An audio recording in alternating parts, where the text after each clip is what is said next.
Hello friends, চলো দেখে নেওয়া যাক বাংলাদেশের সবথেকে দামি 5টা স্পোর্টস বাইক। 5 নম্বরে আছে ইয়ামাহা R15 ভার্সন 4। এটির দাম বাংলাদেশি টাকায় প্রায় 5,95,000 টাকা। 4 নম্বরে আছে কেটিএম ডিউক 125। এটির দাম বাংলাদেশি টাকায় প্রায় 4,75,000 টাকা। 3 নম্বরে রয়েছে ইয়ামাহা MT-15 ভার্সন 2।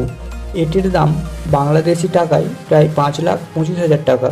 2 নম্বরে রয়েছে সুজুকি GSX-R ডুয়েল ABS।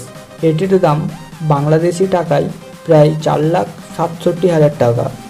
আর 1 নম্বরে রয়েছে কাওয়াসাকি নিনজা 125। এটির দাম বাংলাদেশি টাকায় প্রায় 5 লাখ টাকার কাছাকাছি।